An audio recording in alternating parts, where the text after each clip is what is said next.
When a developer wants to have a product earn a rating as a 6-star or a 5-star environmentally preferable building, they go to the Green Building Council and they register a project.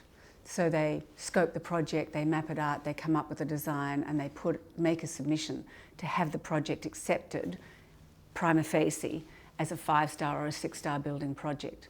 Everything about that project is about what's going to go into it in the way of building materials, but also right through to the end when the building is finished, and how the building performs in the sense of how environmentally sustainable the performance of the building is, not just when it's built, but when people get to be tenants and run their businesses from there.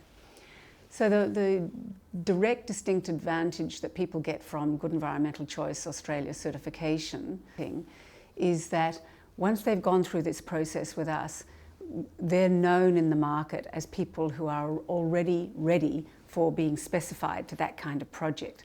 So architects, project managers, interior designers, engineers will seek out Good Environmental Choice Australia products to specify them for their projects.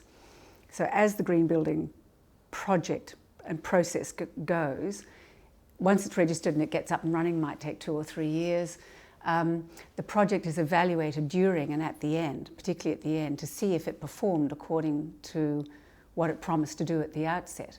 And so what's been installed in that building is crucial to getting the fulfilment of the 5-star or the 6-star Green Star rating.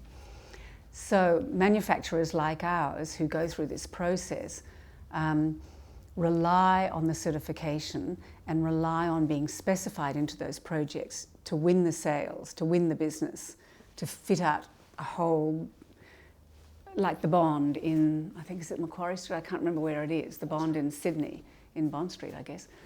And there are the Grocon buildings, the Pixel buildings in Melbourne, the Melbourne Exhibition Centre, all fitted out with products that are environmentally preferable. So that means those manufacturers have won tenders, have won a line of business they would not have otherwise gotten if they hadn't gone through that process. So in that sector in particular, it's a very specific example. People can't participate if they don't have this kind of certification for their products.